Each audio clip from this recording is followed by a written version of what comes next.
Hello everyone, ड्रामे के start में देखते हैं कि मिसिस सॉन्ग अपने बेटे मिंगशी की मेमोरियल टेबल के सामने खड़ी थी और मिसिस सॉन्ग ने अपने बेटे को विलेज में भेजा था कि वो वहाँ जाकर लैंड खरीदे। और ये लोग फार्मर्स हैं मगर बहुत रिच हैं। और मिंगशी अपने प्रोजेक्ट को लेकर वहाँ 6 मंथ से काम कर रहा था, मगर एक दिन कार एक्सीडेंट में उसकी डेथ हो जाती है और वो अपने बेटे को याद करके बहुत सैड हो रही थी। तभी असिस्टेंट को किसी की कॉल आती है तो वो मिसेस सॉन्ग को बताता है कि मुझे पता चला है कि यंग मास्टर ने शादी की थी और उनकी वाइफ जिंदा है और वो प्रेग्नेंट है। तो मिसेस सॉन्ग बोलती है कि जल्दी चलो, मुझे उसे लेने जाना है, और सोचती है कि शायद इस तरह मैं अपने बेटे को खुशी दे सकूं। और दूसरी साइड पर फीमेल लीड जिया को देखते हैं। वो बहुत सैड होकर अपने हस्बैंड मिंगशी की मेमोरियल टेबल के सामने खड़ी थी और उसे बोलती है कि जब हमारा बेबी इस वर्ल्ड में आएगा तो तुम हमारे साथ नहीं होगे। और वो भी अपने हस्बैंड को याद करके सैड हो रही थी, मगर प्रॉमिस करती है कि चाहे कुछ भी हो मैं अपने बच्चे को अच्छी लाइफ दूंगी और इसकी दिल से केयर करूंगी। तभी उसका भाई हेजन आता है तो वो बहुत गुस्से में था और बोलते है कि तुम इस डैड से प्रॉमिस तो कर रही हो कि तुम इस बच्चे को पालोगी, मगर इसका खर्चा कौन उठाएगा। और फिर वो बोलते है कि तुम जानती हो कि मेरी वाइफ भी प्रेग्नेंट है तो मेरे बच्चे का खर्चा कौन उठाएगा। और तुम्हें याद तो होगा कि तुम्हारे कारण मैं डिसेबल हो गया तो मैं कोई जॉब नहीं कर सकता। जिया सैड होकर बोलती है कि मैं जानती हूँ कि मेरे कारण तुम डिसेबल हुए और मैंने तुम्हारे लिए कम नहीं किया। मैंने अपनी पढ़ाई छोटी एज में छोड़ दी और 2 जॉब्स करती थी ताकि तुम्हें पढ़ाऊं। और बोलती है कि 5 साल से मैं 2 अच्छी जगह जॉब कर रही हूँ और मॉर्निंग में शू सेल करती हूँ और रात को फूड डिलीवर करती हूँ। और तुम्हारे दहेज के लिए पैसे मैंने दिए और ये घर भी तुम्हें मैंने बना कर दिया। और बोलती है कि मैंने तुम्हारे लिए इतना किया तो ये काफी नहीं। तो भाभी बोलती है कि हे फैमिली के बच्चे की ज्यादा इम्पोर्टेंस है, तुम्हें इसका खर्चा उठाना पड़ेगा। और हे फैमिली के लिए जिया पैसे अर्न करने की मशीन थी, मगर उन्हें उसकी खुशी की कोई परवाह नहीं थी। और फिर भाई और भाभी उसे फोर्स करते हैं कि तुम अपने बेबी को अबॉर्ट करवाओ और तुम हमारे बेबी का खर्चा उठाओगी। जिया बोलती है कि क्यों, तुम्हारे बच्चे की लाइफ है और मेरे बच्चे की जान की कोई वैल्यू नहीं। और बोलती है कि चाहे कुछ भी हो मैं इसे जन्म भी दूंगी और पालूंगी भी। वो वहाँ से जाने लगती है तो मॉम उसके सामने झुकती है और बोलती है कि तुम यहाँ से ना जाओ वरना हमारा क्या बनेगा। तो हेजन उसे स्लैप करते हैं और बोलते हैं कि देखो मॉम तुम्हारे पाँव में गिर रही है और तुम इसकी बात नहीं सुन रही। और बोलते हैं कि मैं तो तुम्हारे बेबी को मार दूंगा। तभी मिसेस सॉन्ग आती है तो हेजन उसे देखकर रुक जाता है और वो लोग वहाँ गार्ड्स को देखते हैं तो हैरान हो रहे थे। हेजन मिसेस सॉन्ग को पूछता है कि तुम कौन हो। मिसेस सॉन्ग जिया से पूछती है कि क्या तुम जिया हो। वो हाँ बोलती है और पूछती है कि आप कौन हैं। और मिंगशी ने उसे अपनी फैमिली के बारे में कुछ नहीं बताया था और ना ही उसे ये बताया था कि वो रिच फैमिली से बिलोंग करता है। तो मिसेस सॉन्ग उसे बताती है कि मैं मिंगशी की मॉम और इस बच्चे की ग्रैंड माँ हूँ। और बोलती है कि चाहे मिंगशी की डेथ हो गई मैं तुम्हारी और इस बच्चे की केयर करूंगी और इसे किसी चीज की कमी नहीं होगी क्योंकि हमारे पास पैसों की कमी नहीं। हेजन से बोलते हैं कि तुम इसकी बातों में ना आना और मुझे नहीं लगता कि ये रिच फैमिली से बिलोंग करती है। मिसेस सॉन्ग जिया को बोलती है कि तुम फिक्र ना करो, मैं हे फैमिली को दहेज में कुछ नहीं दूंगी और मेरा जो कुछ है वो सब तुम्हारा है। तो हेजन बोलता है कि इसके बेटे की डेथ हो गई और ये तुम्हें अपने घर ले जा रही है ताकि ओल्ड एज में तुम इसकी केयर करो। और बोलता है कि ये झूठी हो, तुम इसके साथ ना जाना। जिया बोलती है कि चाहे ये रिच है या फिर पुअर, ये मेरे बच्चे की ग्रैंड माँ है तो मैं इसके साथ ही जाऊंगी। और वो मिसेस सॉन्ग के साथ जाने के लिए मान जाती है। तो मिसेस सॉन्ग अपने असिस्टेंट को बोलती है कि हेजन को लेसन सिखाओ, तो वो लोग उसे हर्ट करने लगते हैं। मिसेस सॉन्ग बोलती है कि तुम ऐसे ही मेरी डॉटर इन लॉ को बुली करते थे और अब तुम्हें पता चलेगा कि पेन क्या होती है। हेजन की मॉम और वाइफ चलाती रहती हैं मगर गार्ड्स उसे मारने लगते हैं। मिसेस सॉन्ग जिया को साथ लाती है तो जैसे वो कार से बाहर निकलती है तो इतना बड़ा घर देखकर हैरान हो रही थी और बोलती है कि क्या ये मिंगशी का घर है। मिसेस सॉन्ग उसे बोलती है कि सिर्फ उसका नहीं बल्कि ये तुम्हारा भी घर है और वो उसे बहुत प्यार से अंदर लाती है तो घर दिखाने लगती है। जिया बोलती है कि मिंगशी ने तो मुझे बताया था कि उसकी फैमिली एक फार्मर है। तो मिसेस सॉन्ग बोलती है कि हाँ हम लोग फार्मर हैं और जिंगचन में सबसे ज्यादा लैंड हमारी ही है। और बोलती है कि जो कुछ मिंगशी का था वो सब कुछ अब तुम्हारा है। जिया बोलती है कि मुझे कुछ नहीं चाहिए। मिसेस सॉन्ग वहाँ 3 लोगों को बुलाती है तो बताती है कि तुम्हारी प्रेगनेंसी में ये तुम्हारी हेल्प करेंगे कि तुम्हें क्या खाना पीना है और क्या करना है। तीनों वहाँ से चले जाते हैं तो मिसेस सॉन्ग जिया को बैंक कार्ड देती है और बोलती है कि इसमें 50 मिलियन है और मेरी तरफ से ये तुम्हारी पॉकेट मनी है। और बोलती है कि शादी के टाइम मैंने तुम्हें कुछ नहीं दिया मगर अब तुम अपने पास रखो। जिया बोलती है कि मैं इतने पैसों का क्या करूंगी और मैंने मिंगशी से पैसों के कारण नहीं बल्कि मोहब्बत के कारण शादी की थी। तो मिसेस सॉन्ग सोचती है इसी कारण मिंगशी इसे लाइक करता था और मुझे बताए बिना इससे शादी कर ली। और उसे ट्रस्ट हो जाता है कि जिया ग्रीडी लड़की नहीं है। वो उसे बोलती है कि सारा घर तुम्हारा है, तुम जैसे चाहो यहाँ रह सकती हो, और बोलती है कि तुम जाकर रेस्ट करो। तभी असिस्टेंट बताता है कि सेकंड यंग मास्टर आ गया। और फिर हम मिंगशी के छोटे भाई नैन्टिंग को देखते हैं। जैसे वो घर आते हैं तो मॉम उसे बताती है कि ये तुम्हारी सिस्टर इन लॉ है। नैन्टिंग बोलते हैं कि भाई तुम्हारे लिए बर्थडे का गिफ्ट लेने गया तो उसका एक्सीडेंट हो गया, और बोलते हैं कि तुम मेरे भाई की मर्डर हो, और क्या तुम्हें इतने गार्ड्स थे कि तुम फिर भी हमारे सामने आती। मॉम उसे बोलती है कि मिंगशी की डेथ एक एक्सीडेंट था, तुम इसे ब्लेम ना करो, और बोलती है कि जिया अच्छी लड़की है। नैन्टिंग जिया को बोलते हैं कि तुमने जानबूझकर भाई को अप्रोच किया क्योंकि तुम्हारी नजर सॉन्ग फैमिली के पैसों पर थी। जिया बोलती है कि जब मैंने शादी की तो मुझे नहीं पता था कि वो किस फैमिली से बिलोंग करता है, और ना ही ये पता था कि वो रिच है या फिर पुअर। नैन्टिंग उसे बोलता है कि चाहे कुछ भी है तुम हमारे घर नहीं रह सकती। जिया बोलती है कि ओके, मैं फिर जाती हूँ। मिसेस सॉन्ग जिया को रोकती है और नैन्टिंग को बोलती है कि ये प्रेग्नेंट है तो ये कहाँ जाएगी। नैन्टिंग बोलते है कि मैंने ऐसी बहुत सी लड़कियां देखी हैं और हमें क्या पता कि ये बच्चा मिंगशी का है या फिर किसी और का। जिया को बहुत गुस्सा आता है तो वो उसे स्लैप करती है और बोलती है कि तुम मेरी इंसल्ट कर सकते हो, मगर ऐसा बोलकर तुम मेरे बेबी की इंसल्ट नहीं कर सकते। नैन्टिंग उसे गुस्से में देखने लगते है तो मॉम उसे बोलती है कि तुम अपने रूम में जाओ। नैन्टिंग जिया को बोलते है कि मैं मॉम और भाई की तरह फूल नहीं, मैं तुम्हारा रियल फेस आपके सामने लाऊंगा। वो चला जाता है तो मिसेस सॉन्ग बोलती है कि इसका टेम्पर ऐसा ही है, तुम इसकी बातें दिल पर ना लेना, और बोलती है कि मैं तुम्हें शॉपिंग करवाती हूँ तो तुम रिलैक्स हो जाओगी। और वो उसे शॉपिंग मॉल आती है कि मिसेस सॉन्ग को किसी की कॉल आती है तो वो जिया को बोलती है कि तुम बैठो, मैं बात करके वापस आती हूँ। और जिया सोफे पर बैठने लगती है कि शॉपकीपर आते हैं तो जिया को हिट करके गिरा देता है और बोलते हैं कि तुम पुअर ने हमारे स्टोर को गंदा कर दिया।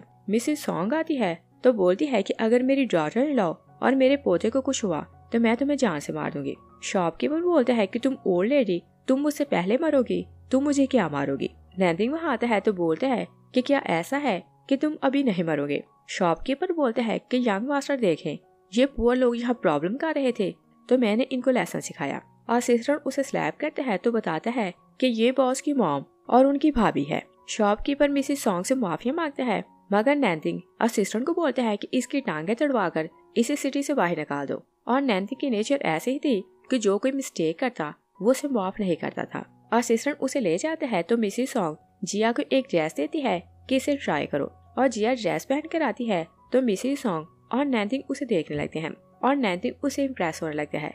मिसेस सॉन्ग बोलती है कि देखो ये कितनी प्यारी लग रही है। नैन्टिंग बोलते है कि बस सो लग रही है, और वो वहाँ से चला जाता है। तो मिसेस सॉन्ग जिया को बोलती है कि ये दिल का अच्छा है मगर देखने में रूड लगता है। और मिसेस सॉन्ग जिया के लिए बहुत ज्यादा शॉपिंग करती है और फिर उसके फोन में नैन्टिंग का नंबर सेव करती है और बोलती है कि तुम्हें किसी चीज की जरूरत हो तो उसे कॉल कर लेना। और नैन्टिंग कंपनी जाता है तो असिस्टेंट उसे बताता है कि आपकी मॉम ने यंग लेडी के लिए 3 मिलियन का सामान खरीदा। तो नैन्टिंग बोलते है कि इस तरह वो हमारा पैसा लूट रही है और मॉम को समझ ही नहीं आता वो उन्हें फूल बना रही है। और असिस्टेंट को बोलते हैं कि जिया का बैकग्राउंड चेक करो और उसने भाई को धोखा दिया होगा और पैसों के कारण उसे मार दिया होगा, और बोलते हैं कि मुझे हर हाल में उसे एक्सपोज करना है। नेक्स्ट सीन में देखते हैं कि हेजन अपनी मॉम को बोलते हैं कि मुझे तो ट्रस्ट नहीं हो रहा कि सिस्टर में इतनी करेज आ गई कि वो हमें छोड़कर चली गई, और बोलते हैं कि मैंने बचपन में झूठ बोल दिया कि उसके कारण मैं डिसेबल हुआ और सालों वो मुझे रीपे करने के लिए जॉब्स करती रही और हमारा खर्चा उठाती रही। मॉम बोलती है कि 20 साल से वो कमा रही है और अब हमें आदत हो गई है कि वो कमाए और हम लोग खाएं, और बोलती है कि हम तो अब काम नहीं कर सकते तो हम और क्या करें। तो हेजन की वाइफ बोलती है कि पहले उसके बच्चे से जान छुड़ाओ और फिर उसे सेल कर दो, और बोलती है कि इसके बदले हमें इतना पैसा मिलेगा कि सालों हम लोग इजी लाइफ गुजार सकते हैं।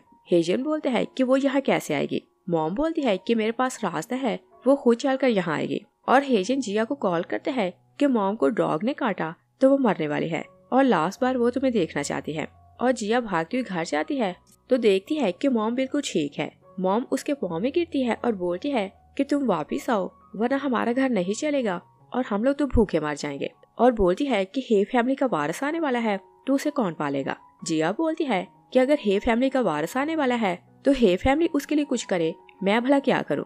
और बोलती है कि भाई खुद से कुछ जॉब करे, मगर भाई भाभी दरवाजा बंद करते हैं तो वो डर जाती है। तो हेजन उसे बोलते हैं कि हमने तुम्हारी शादी फिक्स कर दी और वैंग चाहे फूल है वो शादी के बदले हमें 3 लाख देगा तो तुम्हें उससे ही शादी करनी है। और बोलते हैं कि पहले तुम इस बच्चे से जान छुड़ाओ, और वो लोग जबरदस्ती उसे बाहर ले जाते हैं कि तुम हमारे साथ हॉस्पिटल चलो। दूसरी साइड पर देखते हैं कि असिस्टेंट सारी इन्वेस्टिगेशन करके आते हैं तो नैन्सी को बताता है कि मैडम ने सच बोला कि यंग मास्टर ने शादी से पहले उन्हें नहीं बताया था कि वो सॉन्ग फैमिली का यंग मास्टर है। नैन्सी बोलते हैं कि मैं ये बात नहीं मान सकता, और भाई ने उसे बताया होगा तो उसने पैसों के कारण उसे शादी की।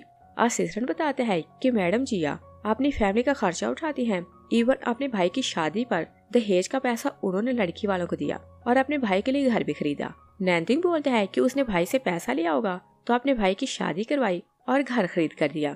असिस्टेंट बोलते हैं कि नहीं, जिन पैसों से उन्होंने भाई की शादी करवाई और घर खरीदा उन्होंने 2 जॉब्स करके पैसे अर्न किए थे।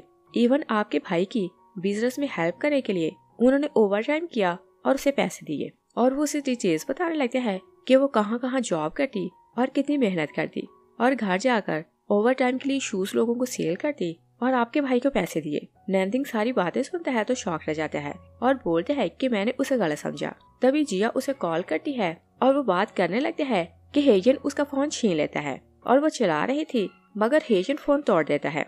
तो नैन्सी असिस्टेंट को बोलता है कि चलो हमें जिया की हेल्प के लिए जाना है, तो वो गार्ड्स की टीम को लेता है तो वहाँ से निकल जाता है। उधर हेजन अपनी वाइफ के साथ मिलकर जिया को जबरदस्ती गाड़ी में डाल रहा था कि वो लोग उसे हॉस्पिटल ले जाएं। जिया हेजन के बाजू पर काटती है तो वहाँ से भाग जाती है। तभी उसका बॉम्ब उड़ता है तो हेजन उसे फिर से पकड़ लेता है। तो भाभी बोलती है कि ओके, अगर ये हॉस्पिटल नहीं जाना चाहती तो हम इसके बेबी को अभी मार देते हैं। तभी नैन्सी असिस्टेंट के साथ वहाँ आता है और बोलते हैं कि किसमें हिम्मत है कि इसे कोई टच भी करे, और असिस्टेंट सामने था तो हेजन जिया को टीज करते हैं कि क्या तुमने उस पुअर के बाद इस अगली को ढूंढा। असिस्टेंट उसे स्लैप करता है। तभी नैन्सी सामने आता है। असिस्टेंट बोलते हैं कि ये सॉन्ग फैमिली का सेकंड यंग मास्टर है। हेजन बोलते हैं कि यंग मास्टर आप यहाँ क्यों आए हैं।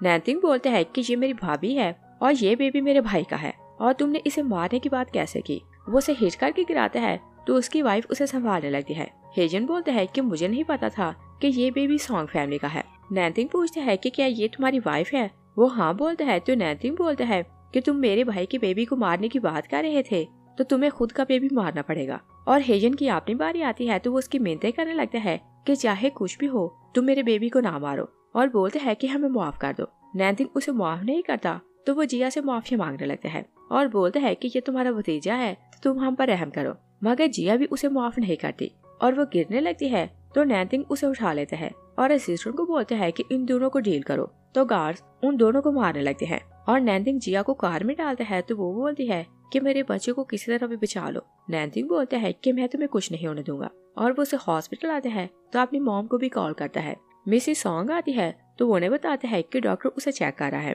डॉक्टर आता है तो बताता है कि पेशेंट की एंकल पूरी तरह टूट चुकी है तो हमें सर्जरी करना होगी, वरना वो कभी चल नहीं सकेंगी। और बोलते हैं कि अगर हमने उन्हें बेहोश किया तो बेबी की जान को रिस्क है, और बोलते हैं कि बताएं कि हम क्या करें। तो मिसेस सॉन्ग बोलती है कि मुझे जिया की लाइफ की ज्यादा परवाह है, तुम उसे बेहोश करो और उसका ऑपरेशन करो। तभी जिया नर्स को लेकर वहाँ आती है तो डॉक्टर से पूछती है कि क्या बेहोश किए बिना आप मेरा ऑपरेशन कर सकते हैं। डॉक्टर बोलते हैं कि मैं ऑपरेशन तो कर सकता हूँ मगर आपको बहुत पेन होगी। तो जिया मिसेस सॉन्ग को बोलती है कि मॉम आप मेरा ट्रस्ट करें, मैं ये पेन सह लूंगी मगर अपने बच्चे को हर्ट नहीं होने दूंगी। मिसेस सॉन्ग सैड होती है मगर उसकी रिक्वेस्ट करने पर उसे परमिशन दे देती है। डॉक्टर बोलते हैं कि हम इन्हें बेहोश किए बिना सर्जरी करेंगे तो फैमिली में से कोई एक इनके साथ रहे।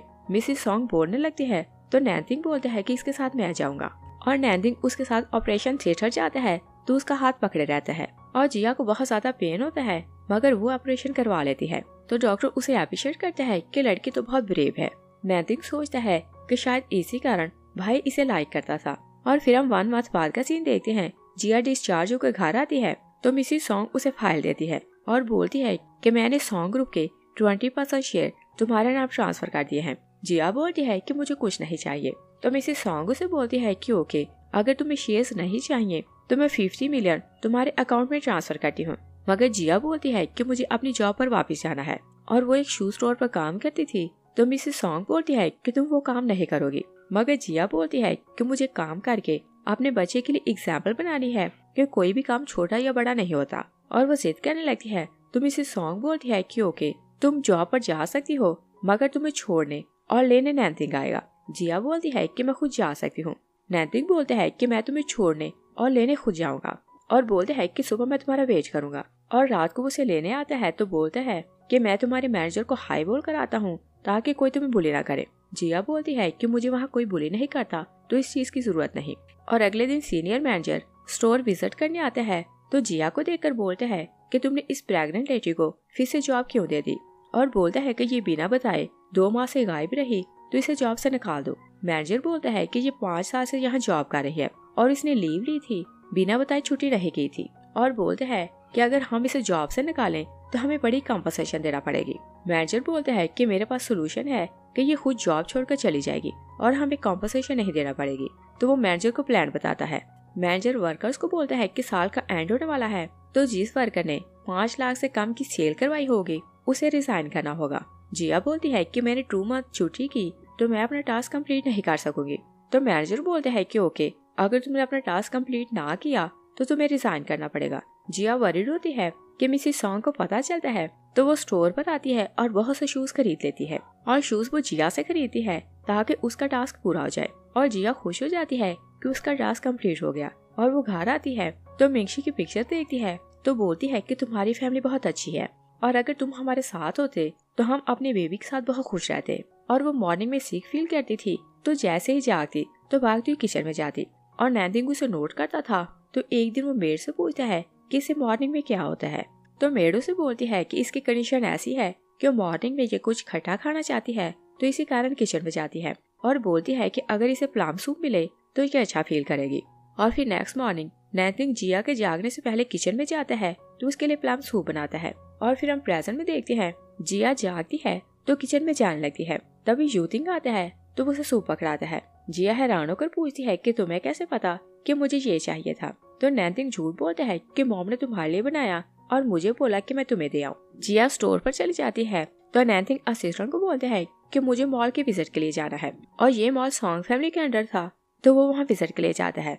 और दूसरी साइड पर देखते हैं कि मैनेजर जिया को बोलते हैं कि तुमने अपना टास्क कंप्लीट नहीं किया, तुम रिजाइन करके चली जाओ। वो बोलती है कि मैंने इतनी ज्यादा सेल की तो मैं रिजाइन क्यों करूं। और वो उसके हाथ से लिस्ट लेती है तो बोलती है कि जो सेल मैंने की तुमने उसे अपने नाम से लिखा, और बोलती है कि तुम चीटर हो, और बोलती है कि क्या तुम प्रेग्नेंट लेडी को बिना रीजन जॉब से निकालोगी। मैनेजर बोलते हैं कि अगर मैं बिना रीजन तुम्हें जॉब से निकाल भी दूं तो तुम क्या करोगी, और वैसे भी तुम विधवा हो और तुम्हारा कोई बैकग्राउंड भी नहीं, और ना ही कोई तुम्हारा रिलेटिव है। नैनदिंग वहाँ आता है तो बोलते हैं कि किसने बोला कि इसका कोई बैकग्राउंड नहीं और ना रिलेटिव है। मैनेजर उसे पूछता है कि तुम कौन हो, तो वो बताता है कि मैं जिया के रिलेटिव हूँ।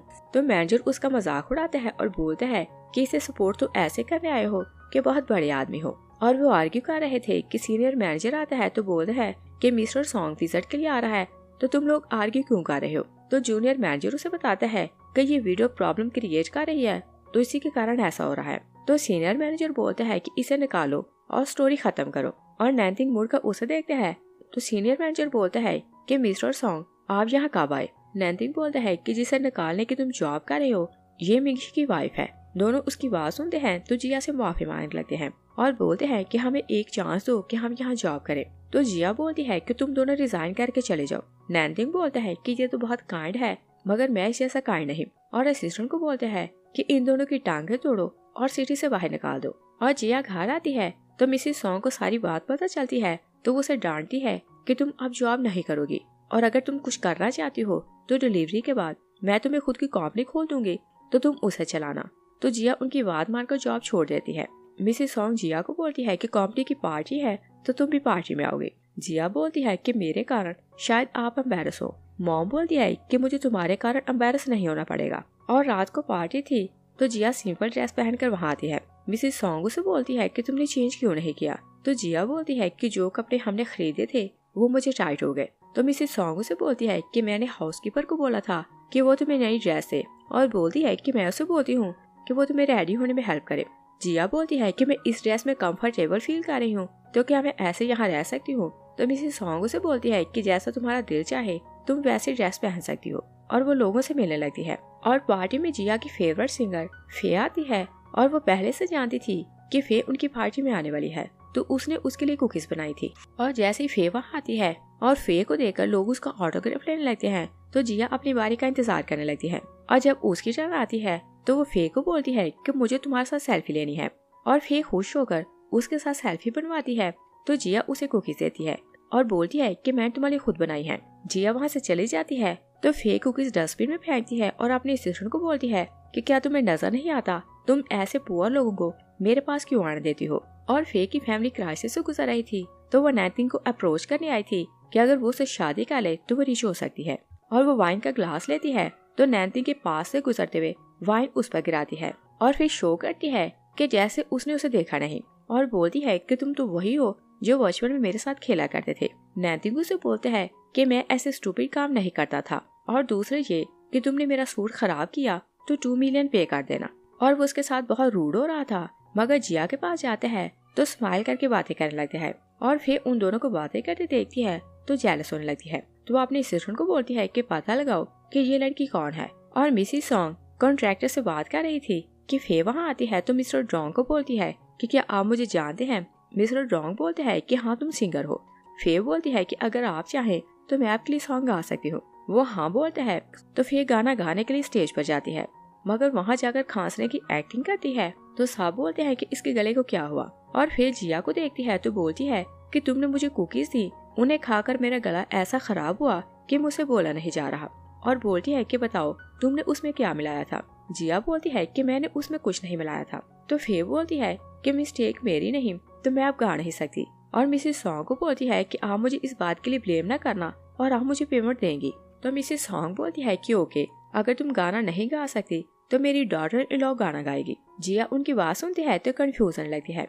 नैथिंग उसे बोलते हैं कि मैंने और मॉम ने तुम्हें गाते हुए सुना है और तुम चेंज करके आओ और आज गाना तुम गाओगे। और जिया चेंज करके आती है तो सब लोग उसे इम्प्रेस होने लगते हैं। और फिर जैसे वो गाने लगती है तो फिर असिस्टेंट को बोलती है कि मैंने तुमसे बोला था कि सारी अरेंजमेंट करना। तो वो बोलती है कि मैंने सब कुछ कर दिया। और म्यूजिक प्ले नहीं होता तो जिया घबराने लगती है मगर नैथिंग पियानो बजाने लगते हैं और उसे रिलैक्स होकर गाना गाने को बोलते हैं तो वो गाने लगती है और सबको उसका गाना अच्छा लगता है। फिर जेलस होती है कि उसने उससे अच्छा गाया। और नैथिंग अपनी सीट पर वापस आते हैं तो मिसेस सॉन्ग उसे बोलती है कि जिया बहुत अच्छी और क्यूट है मगर मुझे बहुत दुख है कि यंग एज में उसने अपने हस्बैंड को खो दिया। और बोलती है कि मैं चाहती हूँ कि वो सारी लाइफ ऐसे ना गुजारे और फिर से शादी करे। और बोलती है कि अगर तुम उसे शादी कर लो तो उसे शादी करके यहाँ से जाना नहीं पड़ेगा। नैथिंग ओके ओके बोलता जा रहा था मगर जैसे उसे लास्ट बात समझ आती है तो बोलते हैं कि आप क्या बोल रहे हैं। मिसेस सॉन्ग बोलती है कि मैं ये बोल रही हूँ कि अगर तुम उसे शादी करो तो वो हमेशा के लिए मेरी बहू बनकर यहाँ रह सकती है। मगर नैथिंग उनकी बात सुनकर कंफ्यूज हो जाता है। और मिसेस सॉन्ग उन दोनों को क्लोज करना चाहती थी तो जिया को बोलती है कि योगा की क्लासेस हो रही हैं तो तुम वहाँ जाओ। और योगा की क्लासेस उन कपल्स के लिए थी जो बेबी प्लान करने वाले थे। तो जिया बोलती है कि मैं भला किसके साथ जाऊंगी। तो मिसेस सॉन्ग उसे बोलती है कि तुम्हारे साथ नैथिंग जाएगा। और नैथिंग अपने मॉम के कहने पर जिया के साथ योगा क्लास में चला जाता है और वो लोग घर वापस आने लगते हैं। तो नैथिंग जिया से पूछते हैं कि तुमने अपने फ्यूचर के बारे में क्या सोचा। वो हैरान होकर उसे देखती है तो नैथिंग बोलते हैं कि तुम सारी लाइफ ऐसे तो नहीं गुजारने वाली और तुम्हें शादी तो करनी है ताकि कोई तुम्हारी और तुम्हारे बच्चों की केयर करे। जिया बोलती है कि मैंने शादी के बारे में कुछ नहीं सोचा, मैंने डिसाइड किया है कि मैं अपने बेबी की केयर करूंगी। और नैथिंग उसे ये बात कर नहीं पाता कि तुम उसे शादी कर लो। और दूसरी साइड पर देखते हैं कि फिर जिया को लेकर कुछ ज्यादा ही जेलस हो रही थी तो वो उसके बारे में सारा पता करवाती है। और असिस्टेंट अधूरी इंफॉर्मेशन लाती है तो उसे बताती है कि सॉन्ग फैमिली उसे अपने घर में रखा है क्योंकि मिसेस सॉन्ग उसकी शादी अपने बेटे से करवाना चाहती है मगर वो ये नहीं चाहते कि जिया ऑलरेडी प्रेग्नेंट है।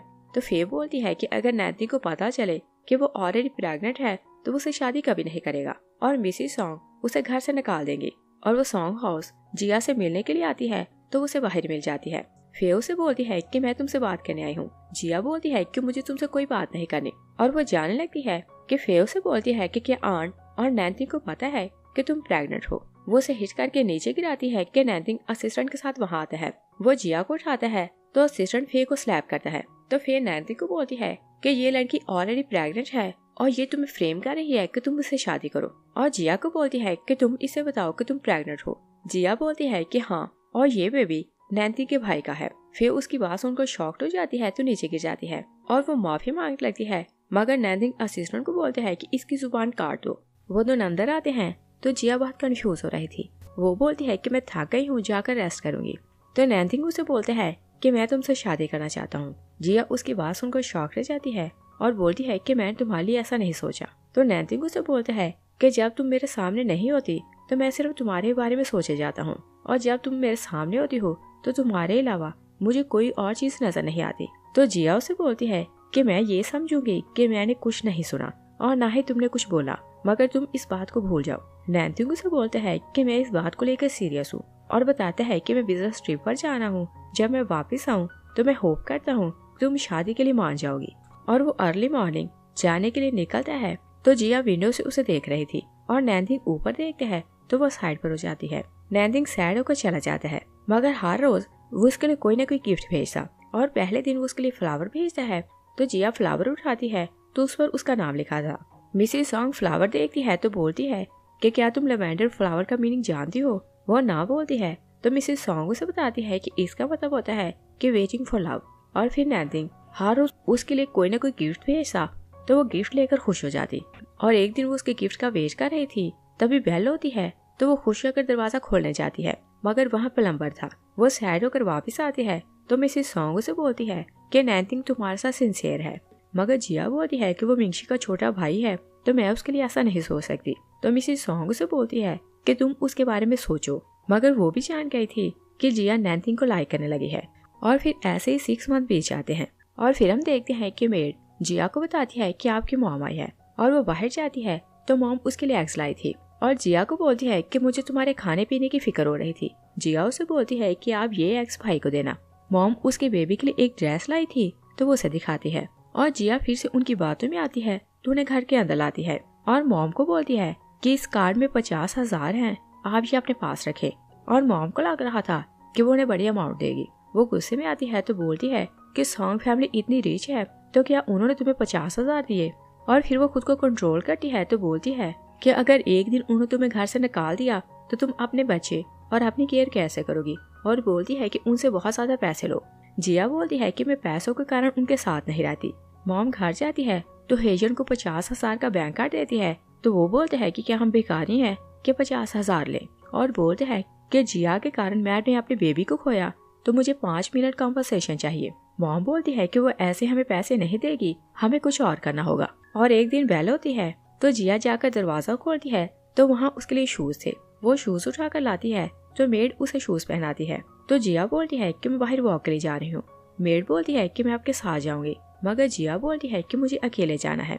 और वो बाहर जाकर वॉक करने लगती है कि एक कार उसे फॉलो कर रही थी और कार उसे हिट करने लगती है। जिया पीछे होने लगती है कि वो गिरने लगती है। नैनसिंग आता है तो उसे होल्ड कर लेता है। जिया उसे वहाँ देखकर हैरान होती है तो नैनसिंग उसे बोलते है कि कार कब से तुम्हें फॉलो कर रही थी तो तुमने उसे देखा क्यों नहीं, और ये कितना डेंजरस काम है। तो जिया उसे बोलती है कि तुम वापस कब आए? नैनसिंग उसे बोलता है कि मैं तो यहाँ से नहीं गया था, और बोलते है कि मैंने ये तो नहीं बोला था कि मैं आउट ऑफ सिटी जा रहा हूँ, मैं सिर्फ घर से शिफ्ट हुआ था।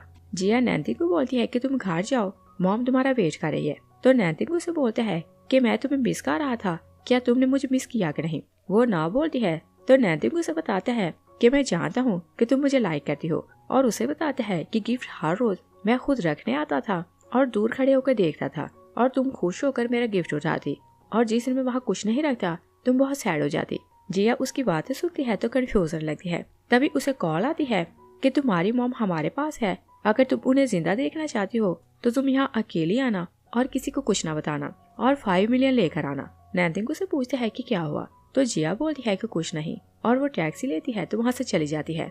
और जब वो बताई हुई लोकेशन पर जाती है तो मॉम खुद को बांध रही थी और हेजन अपने मुंह पर मास्क लगा रहा था। जिया बोलती है कि तुम दोनों ने नाटक किया और मुझे यहाँ बुलाया, और बोलती है कि तुम लोगों को कुछ नहीं मिलेगा। हेजन उसके नेक को हिट करता है तो उसे बेहोश कर देता है। और उधर नैनसिंग वरीड हो रहा था कि जिया अभी तक घर नहीं आई, और वो उसे देखने के लिए बाहर जाने लगता है कि हेजन उसे कॉल करता है कि अगर तुम जिया को जिंदा देखना चाहते हो तो 50 मिलियन लेकर यहाँ आओ। और जिया जागती है तो उसके भाई और मॉम ने उसे बांधा हुआ था। जिया सैड होती है तो अपनी मॉम को बोलती है कि आप मेरी कंडीशन देख रही हैं, और क्या कोई ऐसे अपनी बेटी को हर्ट करता है, और क्या आपको मेरे लिए बुरा नहीं लग रहा? तो हेजन उसे बोलते हैं कि तुम तो इनकी बेटी नहीं। वो उसे बताता है कि एक बार बोट का बहुत बड़ा एक्सीडेंट हुआ तो सब लोग वहाँ मारे गए और सिर्फ मॉम और तुम वहाँ बची, तो मॉम तुम्हें घर ले आई। और फिर उसे बताता है कि सिर्फ यही नहीं बल्कि मेरी टांग तुम्हारे कारण नहीं टूटी थी। और फ्लैशबैक में देखते हैं कि जिया छोटी थी तो अपनी मॉम को बोलती है कि मेरी काइट वहाँ दरख्तों में अटक गई तो उसे निकाल कर दे। मॉम उसे बोलती है कि अंदर सोप रखा है तो तुम उसे लेकर आओ, और वो सोप लेने अंदर जाती है कि हेजन छत पर जाने लगता है कि लकड़ी की सीढ़ी टूट जाती है तो वो गिर जाता है।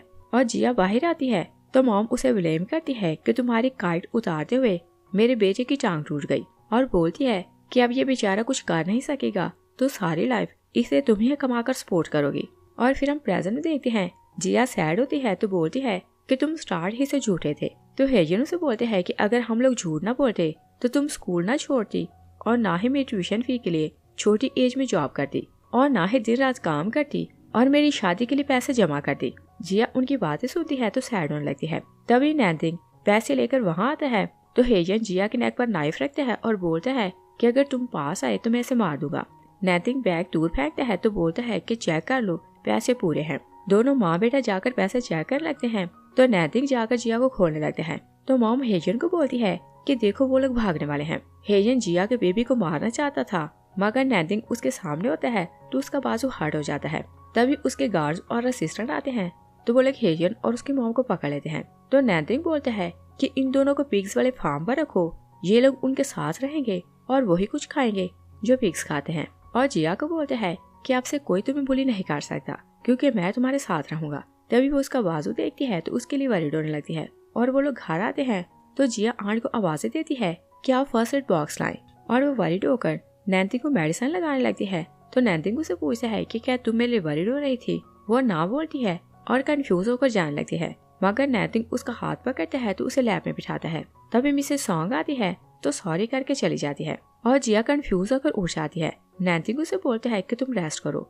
और वो जाने लगता है कि जिया उसे आवाज देकर रोक लेती है, और वो खुश होने लगता है कि वो उसे कन्फेशन करेगी। मगर जिया उसे बोलती है कि मुझे बहुत पेन हो रही है। वो उसे उठाकर हॉस्पिटल आता है। मिसेस सॉन्ग भी आती है तो दोनों बेचैनी से वेट कर रहे थे। डॉक्टर आती है तो बताती है कि माँ और बेटा बिल्कुल ठीक है और आप दोनों उनसे मिल सकते हैं। वो लोग जिया से मिलने आते हैं तो जिया बोलती है कि मुझे अपने बच्चे को देखना है। नैनथिंग उसे उसका बेटा लाकर दिखाता है तो जिया उसे देखकर खुश हो रही थी और बोलती है कि ये तो बिल्कुल मिंगशी जैसा लग रहा है। नेक्स्ट सीन में देखते हैं कि जिया का बच्चा थोड़ा बड़ा होता है तो वो उसे मिंगशी की ग्रेव पर लाती है और मिंगशी को बताती है कि ये तुम्हारा बेटा है।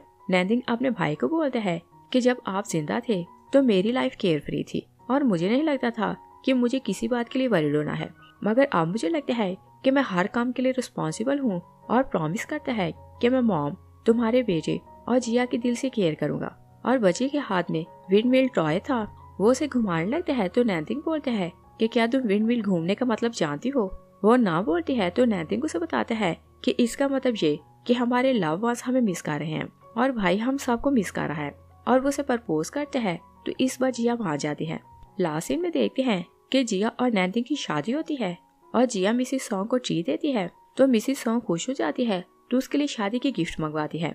और मिसेस सॉन्ग ने उसे गोल्ड का गर्ल और बॉय गिफ्ट किया था। इसके साथ साथ 20 विलास और 20% प्रॉपर्टी के शेयर उसके नाम किए थे।